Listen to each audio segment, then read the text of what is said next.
فرزند زہرا یہ حالات برے ہیں۔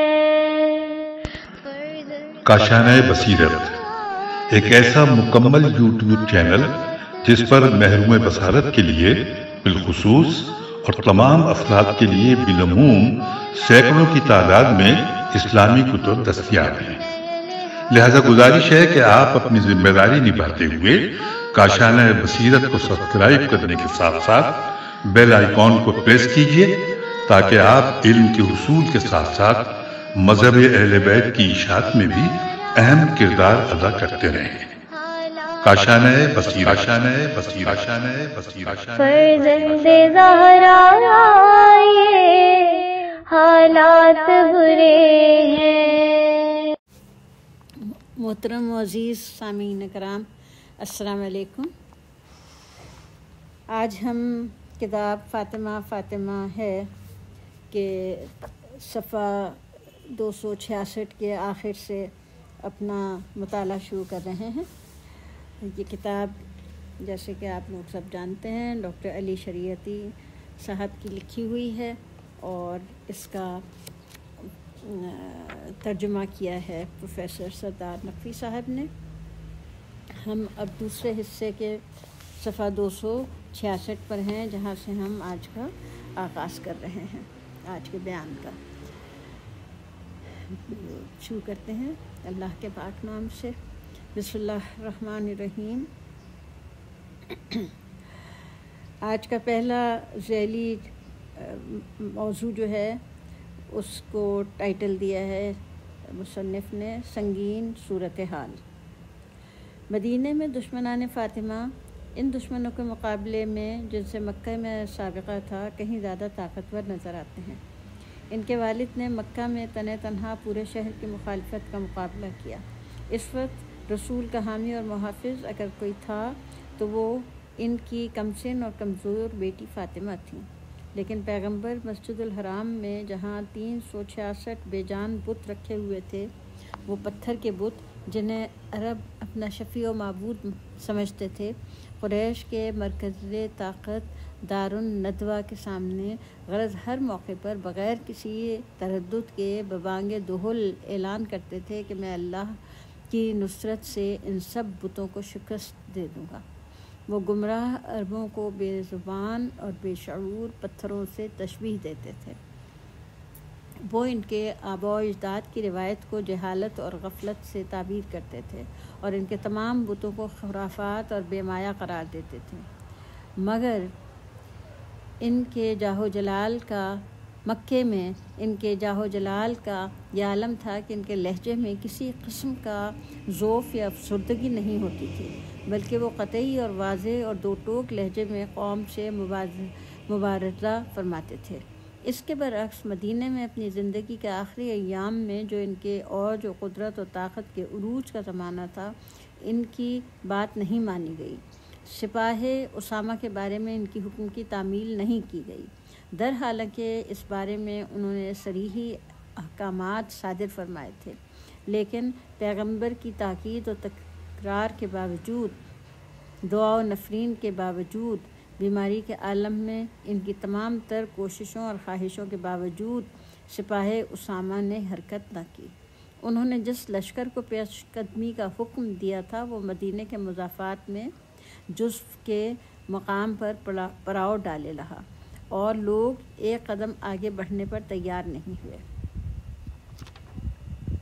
اب کیا کہا جائے کہ حقیقت یہ ہے کہ پیغمبر خود اپنے گھر میں اپنے نزدیک ترین اصحاب کو ایک تحریر لکھ کر دینا چاہتے تھے مگر وہ تحریر نہ لکھ سکے، کچھ وصیت کرنا چاہتے تھے مگر وہ وصیت نہ کر سکے، اور جو کچھ کہا وہ تحریف و توجیہ سے محفوظ نہ رہ سکا۔ فاطمہ کے شوہر علی جو مرد شمشیر و جرأت تھے، جو دور پیغمبر کی تمام جنگی مہموں کے ہیرو تھے، علی جنہوں نے شجاعت اور جرأت کے وہ کارنامے انجام دیے کہ تاریخ انگشت بدانداں ہے۔ جنگ خندق میں تمام دشمن قبائل نے متحد ہو کر مدینے پر حملہ کرنے کا منصوبہ بنایا تھا۔ اس موقع پر تمام مخالف قوتیں، مشرک اور یہودی، اہل کتاب اور کافر، ایک خدا کو ماننے والے اور بت پرست، سب اسلام کی مخالفت میں ایک جگہ ہو گئی تھیں۔ عربوں اور یہودیوں نے اپنی تمام تر توانائیوں کو یکجا کر لیا تھا تاکہ اسلام کی نو عمر انقلابی تحریک کو کچل دیں اور انقلاب رسالت کے مرکز یعنی کہ مدینہ کو تاخت و تاراج کر دیں۔ ان کا دعویٰ یہ تھا کہ وہ مدینے کی مٹی تک کھود کے لے جائیں گے۔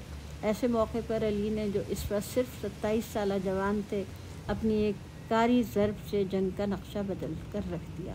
جنگ احد میں جب کفار قریش نے درے کے نگہبانوں کو ہلاک کر کے مسلمانوں پر یلغار کر دی، جب مسلمان لشکر منتشر اور پراگندہ ہو چکا تھا، جب لوگ میدان جنگ سے فرار کر رہے تھے، جب بڑے بڑے صحابی میدان چھوڑ گئے، جب پیغمبر تنہا اور بے سہارا رہ گئے اور دشمن نے ان کو زخمی کر دیا تھا، جب دشمن ہر طرف سے پیغمبر پر یلغار کر رہے تھے اور کوئی ان کی حفاظت کرنے والا نہ تھا، ایسے عالم میں صرف علی ہی تھے جو اپنی جان پر کھیل کر پیغمبر کے گرد ان کی حفاظت کر رہے تھے۔ وہ ایک طوفان کی طرح کبھی پیغمبر کے گرد نظر آتے، کبھی میدان جنگ میں سرفروشی کے جوہر دکھاتے اور دشمن کے ان دستوں کو جو شہداء کی لاشوں کو رونتے ہوئے پیغمبر کی طرف یلغار کر رہے تھے پیچھے دھکیلتے۔ پھر وہ پیغمبر کی طرف واپس لوٹتے، ان کی حفاظت کرتے، پھر کسی آندھی کی طرح میدان جنگ کی طرف سبقت کرتے، فرار کرنے والوں کو روکتے، میدان چھوڑنے والوں کو آوازیں دیتے، دل شکستہ مجاہدوں کی ہمت بڑھاتے۔ ان کے ساتھ ہی وہ حفاظت پیغمبر کے فریضے سے عہدہ برا ہونے کے لیے پیغمبر کی طرف رجوع کرتے اور انہیں دشمنوں کے حملے سے بچاتے۔ یہ علی ہی تھے کہ جن کی فداکاری نے پیغمبر کو محفوظ رکھا اور جن کی شجاعت اور سرفروشی کے نتیجے میں مسلمانوں کا لشکر جو منتشر، پراگندہ اور دل شکست ہو چکا تھا، پھر سے مرتب ہوا، اور قریش جو خبر مرگ پیغمبر سے خوش اور شادکام لاشہائے شہداء کے نظارے سے دلشاد اور خون حمزہ سے بدمست اپنی فتح کا جشن منا رہے تھے، بالآخر میدان چھوڑنے پر مجبور ہوئے۔ یہ علی ہی تھے جنہوں نے حنین میں شکست کو فتح سے بدلا، اور یہ علی ہی تھے جن کے ہاتھوں خیبر فتح ہوا۔ علی وہ مرد شجاع تھے کہ جن کی تلوار میدان جنگ میں دشمنوں کے سروں کو اس طرح کاٹتی ہے جیسے کوئی درانتی گندم کی پکی ہوئی فصل کو کاٹتی جائے، جن کی شمشیر خون آشام سے میدان جنگ موت اور خون کا کشتزار بن جاتا ہے، جن کے گھوڑے کے آگے دشمنوں کے لاشوں کے ڈھیر جمع ہو جاتے ہیں، اب خاموش اور غمگین ہیں۔ یہ کیا بات ہے کہ انہوں نے خاموشی اور گوشہ گیری اختیار کر لی ہے۔ علی جن کے چہرے پر کسی نے کبھی خوف کی کوئی ہلکی سی رمق بھی نہیں دیکھی، اب ہراساں نظر آتے ہیں، جیسے ان کی فکر افقہائے تاریک کا مشاہدہ کر رہی ہوں، جیسے وہ خوفناک اور مایوس کن مستقبل کی فکر میں غلطاں ہوں۔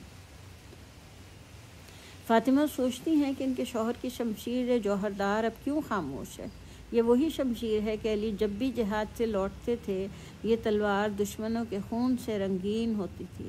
جب علی گھر میں داخل ہوتے تھے تو رسول خدا کی شمشیر آبدار کے ساتھ ساتھ اپنی خون آلود تلوار کو ان کے حوالے کر کے نہایت فخر و مباحت کے لہجے میں ان سے فرمائش کرتے تھے کہ اس تلوار کو دھو کر صاف کر دو۔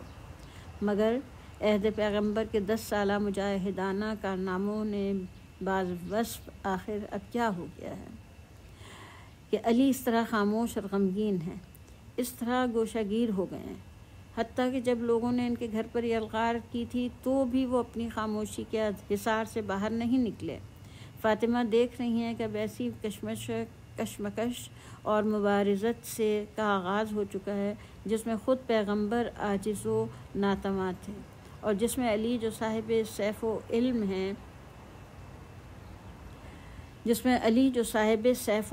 ہیں اور جن کی ہیبت سے میدان جنگ لرزتا تھا، مجبور اور شکست خوردہ نظر آتے ہیں۔ اس صورتحال میں تنہا فاطمہ کیا کریں؟ ہمیشہ داخلی محاذ پر کشمکش خارجی دشمنوں سے جنگ کے مقابلے میں زیادہ دشوار اور کٹھن ہے۔ اب جس جنگ کا آغاز ہوا ہے اس میں مد مقابل ابو لہب، ابو جہل، ابو سفیان، ہندا، عتبہ، امیہ بن خلف اور اکرمہ نہیں ہیں، ان پلید چہروں کو سب پہچانتے تھے۔ ان کا ایمان اسلام اور انسانی اقدار سے کوئی تعلق نہیں تھا۔ یہ محض اپنی دولت اور طاقت کے لیے جنگ کر رہے تھے۔ ان کی وفاداری کا مقصد اپنے معاشی اور سماجی مفادات کا تحفظ تھا۔ یہ اپنی معیشت، تجارت اور طبقاتی نظام کی حفاظت کے لیے اسلام کے خلاف برسر پیکار تھے۔ ان سے جنگ رجت پسندی اور انقلاب، غلامی اور آزادی، ذلت اور عزت اور برائی اور اچھائی کی جنگ تھی۔ یا یوں کہہ سکتے ہیں کہ اس جنگ میں ایک طرف دشمنان انسانیت تھے جو جہل اور تاریکی کے پاسبان تھے، اور دوسری طرف انسانیت نواز اور پرچم علم و آگہی کے علمدار تھے۔ مگر اب صورتحال مختلف ہے۔ ایک طرف علی و فاطمہ ہیں جنہوں نے پیغمبر کی مکی زندگی میں ان کی جد و جہد میں حصہ لیا، جنہوں نے بدر و احد و خیبر و حنین کے معرکوں میں شرکت کی۔ مگر اب دوسری طرف کون ہے؟ ابو بکر کے خانوادہ پیغمبر کو چھوڑ کر پیغمبر پر سب سے پہلے ایمان لانے والے ہیں، جو ان کے یار غار ہیں، جو ہجرت کے موقع پر ان کے شریک سفر ہیں، جو زوجہ پیغمبر ام البنین عائشہ کے والد ہیں۔ یہ وہ ہیں کہ جنہوں نے پیغمبر کی بے کسی اور غربت کے دور میں ان کا ساتھ دیا، اپنے تمام مال و دولت راہ اسلام میں خرچ کر دی، یہاں تک کہ انہیں مدینے میں غربت کے ہاتھوں یہودی کے ہاں کام کرنے پر مجبور ہونا پڑا۔ یہ وہ ہستی ہیں جسے لوگ پورے 23 سال یعنی آغاز بعثت سے رحلت پیغمبر کے تمام عرصے میں ہر موقع پر اور ہر جگہ پیغمبر کا ساتھ دیکھتے رہے ہیں۔ اور عمر وہ ہیں جو وہ 40ویں فرد ہیں جنہوں نے خانہ ارقم بن ابی ارقم پر حاضر ہو کر اسلام قبول کیا، اور ان کے اور حمزہ کے مشرف و اسلام ہونے سے پیغمبر کے وہ اولین ساتھی جو خود کو ضعیف اور کمزور محسوس کر رہے تھے، توانا اور طاقتور محسوس کرنے لگے، اور اس دن سے انہوں نے اپنی تمام تر توانائیوں کو نہضت اسلامی کے لیے وقف کر دیا، یہاں تک کہ ان کا شمار پیغمبر کے نزدیک ترین اصحاب اور معزز ترین مہاجرین میں ہونے لگا۔ وہ ام البنین حفصہ کے والد تھے، اور لوگوں کی نگاہوں میں ان کی حیثیت یہ تھی کہ ان کا شمار اصحاب کبار اور رہبران بزرگ میں کیا جاتا تھا۔ اور ان دونوں کے ساتھ کون لوگ تھے؟ ابو عبیدہ جو مہاجرین اور سابقین میں سے تھے، اور عثمان جنہیں مہاجر ذو ہجرتین اور ذوالنورین کہا کرتے تھے۔ یہ صاحب حیثیت و دولت شخص تھے جن کا تعلق قریش کے 2 معزز خانوادوں سے تھا، باپ کی طرف سے خاندان امیہ اور ماں کی طرف سے خاندان ہاشم۔ انہوں نے اپنی کثیر دولت سے پیغمبر کے غریب و نادار ساتھیوں کی بہت مدد کی اور اپنی دولت کو امور خیر میں خرچ کرتے رہے۔ لوگ انہیں پیغمبر کے قدیم اصحاب میں شمار کرتے تھے، ان کو اولین مہاجر میں سے گنتے تھے، اور انہیں پیغمبر کا قریبی دوست اور ان کا قرابت دار سمجھتے تھے۔ اور خالد بن ولید ہیں جنہوں نے دشمنان اسلام سے جہاد میں بڑے زبردست کارنامے انجام دیے ہیں۔ جنگ موتا میں جہاں کشت و خون کا بازار بہت شدت سے گرم تھا، انہوں نے رومیوں کے خلاف اس شدت سے جنگ کی کہ ان کے ہاتھ میں 9 تلواریں ٹوٹیں اور ان کا لقب سیف اللہ پڑ گیا۔ اور عمر واس ہیں جن کا شمار عرب کے 4 عقلمند ترین افراد میں ہوتا ہے۔ وہ بہت دنوں سے دائرہ اسلام میں داخل ہو چکے تھے اور شمالی علاقوں میں رومی حکومت کے خلاف طاقت اسلام کا مظاہرہ کر رہے تھے۔ اور سعد ابن ابی وقاص جو مسلمانوں میں پہلے تیر انداز تھے، جنہوں نے دشمنوں پر تیر چلا کر مسلمانوں کو مدافعانہ جنگ کے ساتھ ساتھ دشمنوں پر حملہ کرنے کی تدبیریں سکھائی تھیں، جنہوں نے جنگ احد میں اپنی ناوک اندازی کے جوہر دکھاتے ہوئے پیغمبر کی اس مرحلے پر حفاظت کی جب وہ سخت خطرے میں گر گئے تھے، اور ان کی کوششوں کی پیغمبر نے بالخصوص ستائش فرمائی۔ اور اسی طرح کے دوسرے لوگ ہیں، اور ان لوگوں کو تمام مقتدر مہاجرین و انصار، تمام سربراوردہ مسلمانوں اور پیغمبر کے قریب ترین دوستوں اور ساتھیوں کی تائید اور حمایت حاصل ہے۔ اور ان کا شعار کیا ہے؟ بت پرستی اور شرک نہیں ہے۔ یہ قبائلی اور معاشی مفاد کا علم بلند نہیں کر رہے ہیں، بلکہ ان کے ہاتھوں میں توحید کا علم ہے۔ ان کا نعرہ اسلام کی برتری ہے۔ یہ جمع اور ترویج قرآن کے دعوے دار ہیں۔ یہ دولت کے مقابلے میں تقوی کو فضیلت دیتے ہیں۔ ان کا نعرہ خدمت خلق، رضائے الہی کا حصول، حدود و احکام شرع کی حفاظت اور اجرا ہے۔ بالفاظ دیگر یہ لوگ سنت رسول خدا کے احیاء کے دعوے دار ہیں، اور سب سے بڑھ کر ان کا نعرہ وحدت و اتحاد مسلمین ہے۔ اس تمام حکمت عملی میں حق کو پائمال کرنا بہت سہل اور آسان ہے۔ حق علی کس طرح پائمال کیا گیا؟ نہایت آسانی سے، بڑی ہوشیاری سے، مفاد اسلام اور مفاد امت کے نام پر اس حق کو قربان کر دیا گیا۔ دلیل یہ دی گئی کہ داخلی طور پر تو علی کے بہت دشمن ہیں، ان کو حاکم بنانے سے یہ مخالفتیں سر اٹھائیں گی تو ملت میں انتشار پیدا ہوگا۔ جب ملت داخلی طور پر منتشر ہوگی تو خارجی خطرہ بھی شدید ہو جائے گا۔ خلاصہ یہ ہے کہ بات عملی مصلحت کے خلاف ہے۔ علی جوان ہیں، ابھی صرف 30 سال سے کچھ زیادہ ہیں۔ ان کے مزاج پر ایک ایسی سختی ہے جو لوگوں کی اکثریت کو پسند نہیں، اور لوگ ان سے کینہ رکھتے ہیں۔ اکثر معزز قبیلوں کے سربراہ لوگ ان سے خوش نہیں ہیں۔ بہت سی بااثر شخصیتیں اور طاقتور گروہ ان کے مخالف ہیں۔ ان کا حاکم ہونا اپنے مفاد کے خلاف سمجھتے ہیں۔ علی کے لیے ابھی خلافت قبل از وقت ہے۔ ان کا حاکم ہونا مصلحت کے خلاف ہے۔ ہاں، مصلحت ہی وہ تلوار ہے جس سے ہمیشہ حقیقت کے جسم کو لہو لہان کیا گیا ہے۔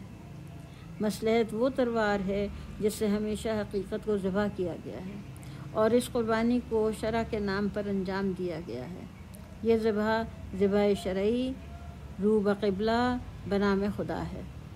اس کا گوشت حلال ہے، اس لیے کہ یہ قربانی طیب و طاہر ہے، اور یہ کام کس قدر آسانی سے انجام پاتا ہے کہ اس میں کوئی آواز نہیں ابھرتی، کوئی اس راز کو سمجھ ہی نہیں سکتا۔ جو سوئے ہوئے ہیں وہ بیدار نہیں ہوتے، لوگ کوئی صدائے احتجاج بلند نہیں کرتے۔ کسی کے لیے یہ موقع نہیں ہوتا کہ عوام الناس کو حقیقت سے آگاہ کر سکے، ان حقائق کو بے نقاب کر سکے جنہیں مصلحت کی تیغ کی پیہم ضربیں اس طرح خاموشی سے قربان کر دیتی ہیں کہ لوگ ان حقائق کو فراموش کر دیتے ہیں۔ یہاں تک کہ مصلحت پرستی کے اصلاح سے مسلح لوگ کسی طرح کسی کو اس بات کا موقع نہیں دینے دیتے کہ وہ کوئی اعتراض یا احتجاج بھی کر سکیں۔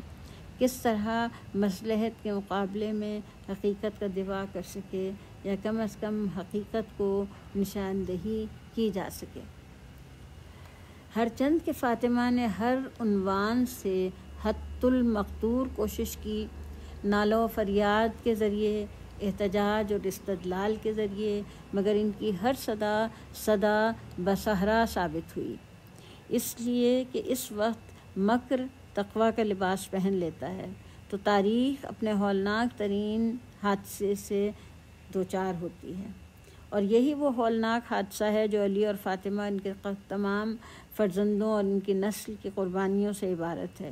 ان تمام لوگوں کی قربانیوں کی خاموش اور غمگین داستان ہے۔ یہ تاریخ کا سب سے سنگین المیہ ہے۔ فاطمہ نے محسوس کیا کہ اس المناک حادثے کا آغاز ہو چکا ہے، اور اب قربانی کے علاوہ کوئی اور بات ممکن نہیں۔ ناگہاں تمام عمر کی جد و جہد کی خستگی نے فاطمہ کو اپنے گرفت میں لے لیا۔ وہ تمام تکالیف، مصائب اور تمام سختیاں جو وہ تمام عمر برداشت کرتی رہی تھیں، اب پوری شدت کے ساتھ محسوس ہونے لگیں۔ خستگی اور تکلیف کے اس احساس کے ساتھ ہی انہیں یہ بھی یقین ہو گیا کہ اب ہر چیز ہاتھ سے نکل چکے ہے۔ وہ سمجھ گئیں کہ جس سنگین اور المناک حادثے کو روکنے سے پیغمبر معذور ہیں، اور جس کے آگے علی بے بس نظر آتے ہیں، اس حادثے کو روکنا ان کی استطاعت سے باہر ہے۔ ان کی نگاہوں کے سامنے افق تا افق تاریکی چھائی ہوئی تھی۔ ہر شب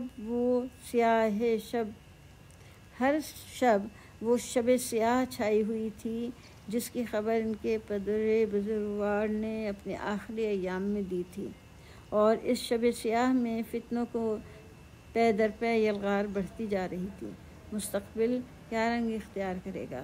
ان کے والد بزرگوار کی محنت شاقہ کے ثمرات کا سیاست اور مصلحت کی اس باد مخالف میں کیا حال ہوگا؟ اس امت نوخیز کا مستقبل کیا ہوگا؟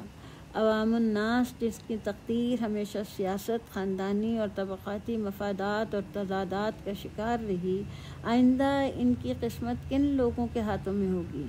اشرافیت اور قومیت کا تصور پھر سے سر اٹھانے لگا۔ وصیت کی جگہ بیعت کا اصول اپنا لیا گیا۔ آخر یہ کیوں ہوا کہ اوس و خزرج کے قبیلوں کی رائے جو انہوں نے اپنے سرداروں کے حق میں دی اور قریش کی رائے جو ان کے شیوخ کے حق میں تھی، پیغمبر کی رائے ان کی وصیت پر فائق کر دی گئی؟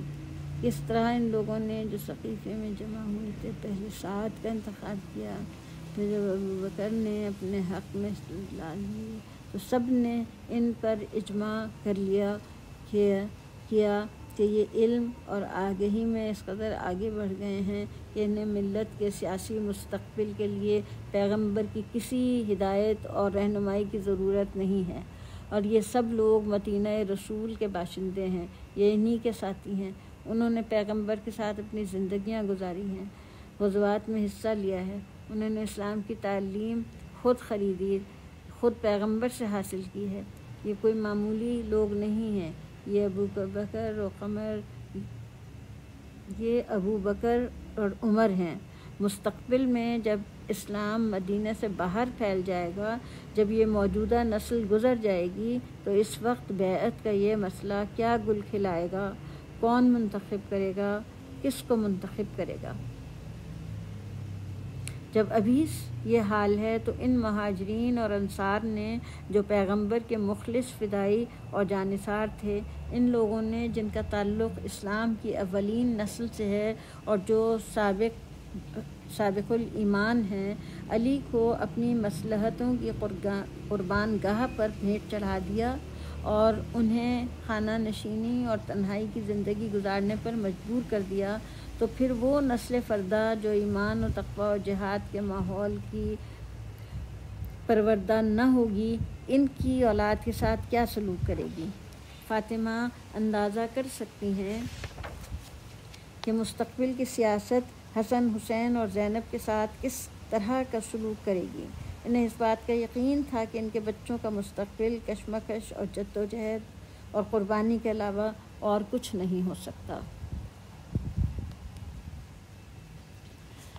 علی کی خانہ نشینی ایک تاریخ کا نقطۂ آغاز ہے، ایک ایسی تاریخ کا جو ہولناک اور خون آشام ہے۔ بیعت سقیفہ نے جس کا آغاز بے ضرر طریقے پر ہوا، اپنے عقب میں نہایت خونریز بیعتوں کا دروازہ کھول دیا، اور غصب فدق کا تصفیہ مستقبل کی نہایت سنگین غاصبانہ اور ظالمانہ کارروائی کا پیش خیمہ ثابت ہوا۔ فردہ نہایت ہولناک اور سنگین اور خون آشام ہے، اور اس کے بعد قتل و غارت گری اور مظالم کا ایک سلسلہ ہے جو پھیلتا چلا جائے گا، اور مستقبل کی حکومتیں اسلام کے لیے بہت بڑی مصیبت اور انسانیت کے لیے سنگین ترین حادثہ قرار پائیں گی۔ مگر اب کیا کیا جا سکتا ہے؟ فاطمہ نے ہر ممکن کوشش کی کہ خشت اول کج نہ رکھی جائے، مگر وہ اپنی کوشش میں کامیاب نہ ہو سکیں۔ یوں لگتا تھا جیسے مدینہ رسول نے ان کی صدا اور فریاد کی طرف سے کان بند کر لیے ہیں، جیسے لوگوں کے سینے میں دل کی جگہ پتھر ہوں کہ جو علی کے سکوت سے ذرا متاثر نہ ہو سکیں۔ حالانکہ علی کی خاموشی ہر دل پر جو زندہ ہے، جو علی کو سمجھتا ہے، جو اس زمانے کو پہچانتا ہے، ایک ایسی بجلی بن کے گرتی ہے کہ جس سے احساس سلگ اٹھتا ہے۔ خود غرضی بھی کیا سخت اور بے رحم چیز ہے، بالخصوص جب وہ مصلحت سے مسلح ہو اور جب وہ اپنے مفاد کی توجیہ عقیدے کے ذریعے کر سکے۔ یہ وہ منزل ہوتی ہے جب بڑے بڑے صحابی حق کشی پر آمادہ ہو جاتے ہیں۔ حق بھی کس کا؟ علی کا حق۔ اور فاطمہ جو ایک عمر تک اپنے پدر بزرگوار کے بار رسالت کو اٹھانے میں شریک رہیں، جو جاہلیت کے ساتھ مبارزہ اور کشمکش میں مصروف رہیں، جن کی زندگی مسلسل سختی، مصیبت، خطرہ، فقر و تنگ دستی اور جد و جہد کا نمونہ رہی، اب تمام عمر کی جد و جہد اور بار مصیبت سے خستہ ہیں۔ ان کے ساتھ ہی وہ اپنے باپ کی موت کے جاں صدمے سے دوچار ہیں۔ وہ اس باپ کی عزادار ہیں جس کی زندگی کے ساتھ ان کی زندگی وابستہ تھی۔ وہ علی کی اس ناقابل برداشت مصیبت کو دیکھ رہی ہیں کہ علی ایک مدت تک دشمن سے مصروف جہاد رہنے کے بعد اب گوشہ نشینی پر مجبور ہو گئے ہیں۔ انہیں دشمن نے نہیں، دوست نے گوشہ نشینی پر مجبور کیا ہے۔ وہ اس حکومت کی قربان گاہ پر قربان کر دیے گئے ہیں، جو حکومت خود ان کی قوت ایمان، جذبہ جہاد و اخلاص اور ان کی طاقت شمشیر کا ثمر تھی۔ فاطمہ خستہ و غمگین اور مضطرب ان تمام حوادث میں گھری ہوئی ہیں۔ انہوں نے حتی الامکان اس بات کی کوشش کی کہ علی کو ان کا حق واپس مل سکے، مگر ان کی یہ کوشش بھی برابر نہ ہو سکی۔ اس ناکامی نے ان کو بالکل شکستہ اور نا امید کر دیا۔ ان کی ہمت جواب دے گئی۔ اب نہ صرف یہ کہ مزید جد و جہد کی تاب نہیں، بلکہ جن حالات سے دوچار ہیں ان کے غم و اندوہ کا سہارنا مشکل محسوس ہو رہا ہے۔ نہ صرف گھر کے باہر کی فضا ناقابل برداشت ہے، بلکہ خود گھر کے اندر کی خاموشی اور اداسی سے بھی دل خون ہوا جاتا ہے۔ سب سے بڑھ کر اپنے گھر سے متصل گھر یعنی خانہ پیغمبر کے ہولناک سکوت کی دلدوز صدا ان کی روح کو گھائل کیے دے رہی ہے۔ اب وہ دریچہ بھی بند ہو چکا ہے جو ان کے گھر کے دریچے کے مقابل کھلتا تھا، اور جس دریچے سے ہر روز پیغمبر کا روشن اور مسکراتا ہوا چہرہ طلوع ہوتا تھا، اور اس مسکراہٹ سے فاطمہ کے مٹی کے گھر میں بے مہر و لطف و امید کی زندگی بخش لہر دوڑ جاتی تھی۔ اب وہ دریچہ خاموش اور اداس ہے۔ موت نے اس مطلع امید و مسرت کو فاطمہ پر ہمیشہ کے لیے بند کر دیا ہے۔ سیاست کے تقاضوں کے تحت فاطمہ کے گھر کا دریچہ بھی بند کر دیا گیا۔ اب فاطمہ اپنے گھر کی تنہائی میں قید ہیں۔ ان کے ساتھ علی ہیں جو ایک کوہ ثبات کی مانند افسردہ اور خاموش بیٹھے ہیں۔ یہ ایک ایسا سکوت ہے جس نے اپنے حصار میں جوش مارتے ہوئے آتش فشاں کو قید کر رکھا ہے، اور ان دونوں کے علاوہ اس گھر میں فرزندان رسول ہیں جن کے معصوم اور غمزدہ چہروں پر ان کے مستقبل کی ہولناک داستانیں صاف پڑھی جا سکتی ہیں۔ اب فاطمہ کے لیے زندہ رہنا ایک ایسی مصیبت ہے جس کو برداشت کرنے کی طاقت وہ خود میں نہیں پاتی۔ زندگی ایک ایسا سنگین بوجھ بن گئی ہے کہ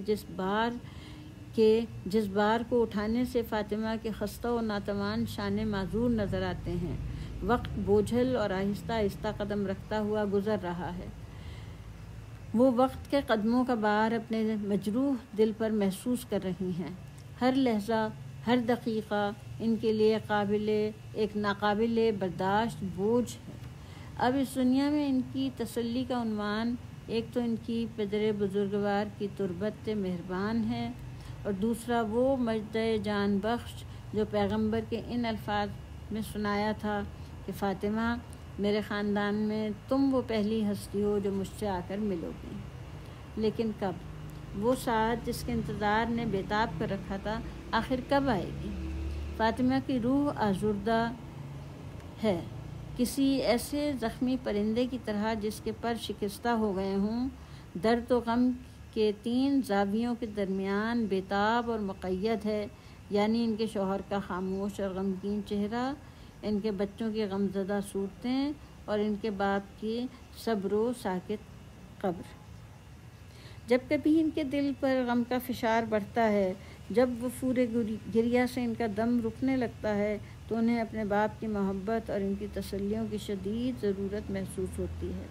چنانچہ اپنی بےتابی کا مداوع کرنے کے لیے وہ تربت پدر کا رخ کرتی ہیں۔ اپنی وہ آنکھیں جو مسلسل روتے روتے زخمی ہو چکی ہیں تربت پدر پر جما دیتی ہیں، یہاں تک کہ ان پر ایسی کیفیت غم طاری ہو جاتی ہے جیسے انہیں ابھی ابھی اپنے باپ کی موت کی خبر ملی ہو۔ شدت گریہ انہیں بے حال کر دیتا ہے۔ پھر وہ اپنے لرزتے ہوئے ہاتھ اپنے باپ کی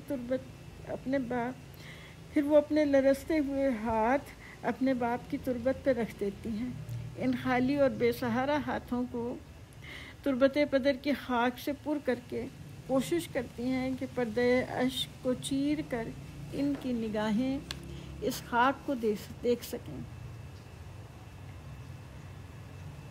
پھر وہ اپنے ہاتھوں کو اپنے چہرے کے نزدیک لے جاتی ہیں۔ محبت کے شدید احساس کے ساتھ جو انہیں اپنے باپ سے ننھی خاک کے تربت کو سونگتی ہیں، محبت کے شدید احساس کے ساتھ جو انہیں اپنے باپ سے تھی خاک پدر کی تربت کو سونگتی ہیں، اس مٹی کی خوشبو سے ان کی بیکلی کو عارضی طور پر قرار مل جاتا ہے۔ پھر وہ ایسی آواز جو شدت گریہ کا تاثر لیے ہوئے ہے آہستہ آہستہ کہتی ہیں، جس نے تربت احمد کی مٹی سونگھ لی، اسے اب قیامت تک کسی اور خوشبو کو سونگھنے کی بھلا کیا ضرورت ہے؟ آپ کے بعد مجھ پر ایسی مصیبتیں پڑیں کہ اگر وہ روز روشن پر پڑتیں تو وہ سیاہ رات میں تبدیل ہو جاتا۔ رفتہ رفتہ ان پر سکوت طاری ہو جاتا ہے۔ تربت احمد کی خاک ان کی انگلیوں کے کناروں سے آہستہ آہستہ گرتی جاتی ہے، مگر انہیں احساس غم نے اس قدر نڈھال کر رکھا ہے کہ وہ مٹی کو اپنے ہاتھوں سے پھسلنے سے نہیں روک سکتی۔ وہ ایک ایسے انسان کی طرح جو درد سے مغلوب ہو گیا ہو اس مٹی کو دیکھتی ہیں، خاموش اور ساکت، بے خندہ و بے گریاں، جیسے ان کی روح جسد انصری سے پرواز کر گئی ہو، جیسے وہ کسی دوسرے عالم میں پہنچ گئی ہوں۔ انہوں نے اپنے تمام دکھ اپنے باپ کی فرقت کے غم میں ضم کر دیے۔ ان کے لیے ہر دن مرگ پدر کا گویا پہلا دن تھا۔ ان کی بےتابی میں ہر روز اضافہ ہو رہا تھا۔ ان کے نالے ہر دن کچھ اور دردناک ہو جاتے۔ انصار کی عورتیں ان کے پاس آتی اور ان کے ساتھ مل کر پیغمبر پر گریہ کرتی۔ ایسے عالم میں جب شدت نالوں و فریاد سے ان کا دل بے حال ہو کر ان کی آنکھیں خون چکا ہو جاتی ہیں، وہ ان سے اس ستم کا شکوہ کرتی ہیں جس کا نشانہ خاتون خانوادہ رسول بنا تھا، اور اس حق کو یاد دلاتی جسے انہوں نے پائمال کر دیا تھا۔ ان کا غم اب اس منزلوں سے گزر چکا تھا جہاں کسی کی تسلی ان کے کام آ سکتی یا کوئی ان کا غم بٹا سکتا۔ روز و شب اسی طرح گزرتے رہے۔ اصحاب رسول کاروبار حکومت، فتوحات اور مال غنیمت کے بکھیڑوں میں پھنس گئے۔ علی گوشہ تنہائی میں خاموش اور ساکت ہو گئے، اور فاطمہ موت کے خیال میں غلطاں اس ساعت نجات کا بے چینی سے انتظار کرتی ہیں جس کا مژدہ انہیں پیغمبر نے دیا تھا۔ سامعین کرام، اس وقت ہم اپنی کتاب فاطمہ کے صفحہ 279 پر پہنچ چکے ہیں۔ آج کی نشست ہم یہاں پر اختتام پذیر کرتے ہیں، اور انشاءاللہ اگلی نشست کے لیے بہت جلد آپ کی خدمت میں پھر حاضر ہوں گے۔ جب تک کے لیے اجازت دیجیے۔ خدا حافظ و ناصر۔